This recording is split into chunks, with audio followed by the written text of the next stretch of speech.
Cherry, you're watching Dante's Boxing Nation. Hi, this is Genesis, and you're watching Dante's Boxing Nation.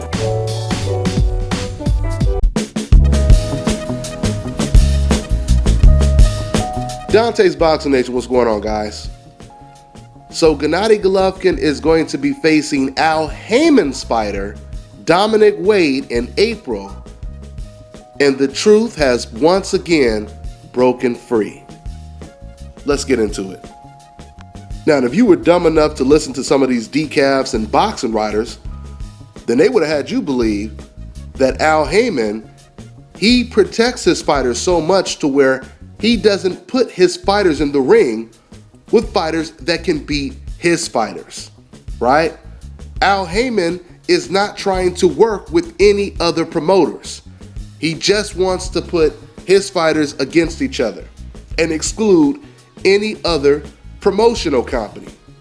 According to the decaf, this is what they were saying about Al Haymon.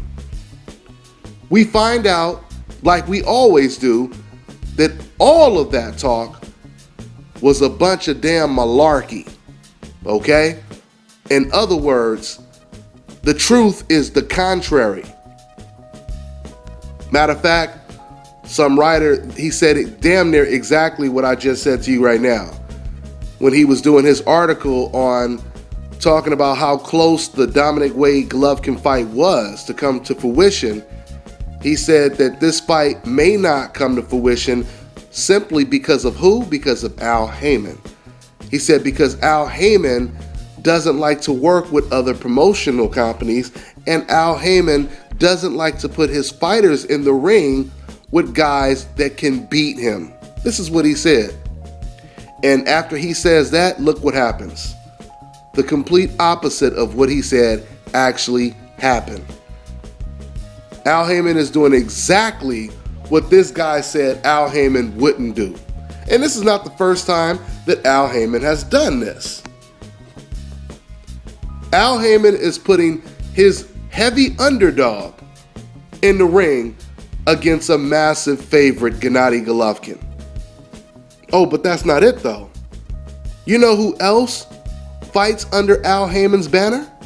Amir Khan. That's right, the welterweight, who's about to fight a middleweight. A middleweight by the name of Canelo Alvarez.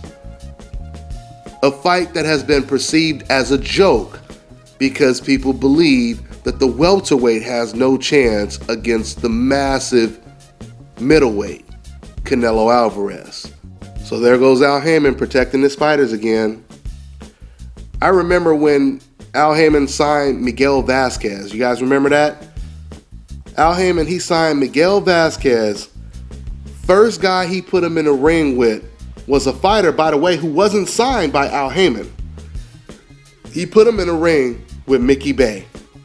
And Mickey Bay won the fight and beat Miguel Vasquez.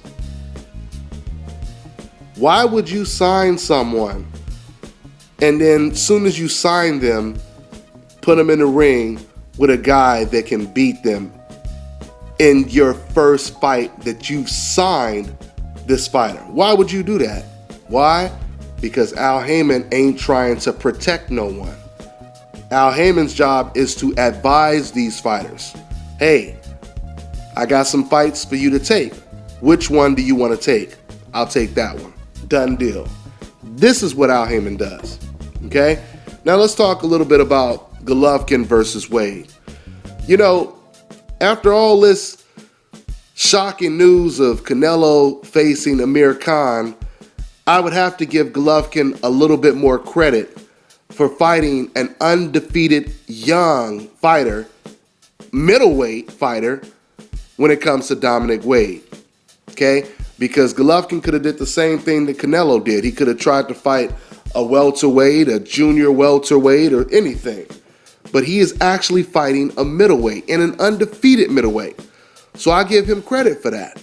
Okay? This is much better than seeing him fight, once again, a guy who's been knocked out a couple times, guy who's lost a couple times, or fighting, I started to say fighting an undefeated fighter like Willie Monroe with no power, but I forgot. Actually, Willie Monroe, he wasn't even undefeated.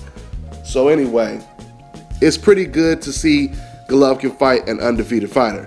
The only problem is we know nothing about this undefeated guy. I mean, I didn't even know. I had heard the name, but I didn't know who he was, so I looked him up.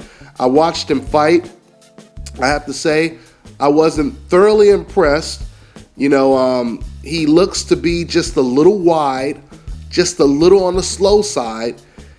He doesn't have any, you know, fantastic hand speed like a Gary Russell. I don't see any ridiculous power like a Golovkin. You know, I don't see any beautiful head movement like a Floyd Mayweather. And I know I'm throwing out some big names, but you guys understand what I'm saying. I don't see him doing anything spectacular yet. But then again, this doesn't say anything, because for all we know, this guy can step his game up when he's on the big stage. Okay, I mean, I've seen that before. I've seen fighters that didn't look spectacular before they had to fight against the monster. And then once they got in the ring with that monster, all of a sudden, they were fighting like they were this undefeated pound for pound champion. So, you know, so far, I haven't seen really anything that really stands out. It does look to me like Wade, he has power. It also looks to me like he can fight aggressive. Now, the fights that I was watching, he was fighting aggressive. He likes to throw hard hooks to the body and to the head. The question is, will he change his style because of Golovkin's style? I don't know. Like I said, once again, it's too early. I don't know too much about Dominic Wade. All I know is he ain't no Andre Ward. He ain't no Edislandi Lara. Okay? Probably ain't even a Danny Jacobs.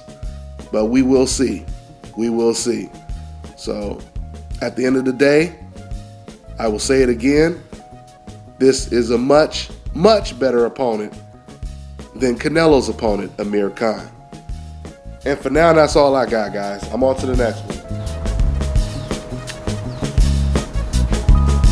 This is Bobby, and you're watching Dante's Boxing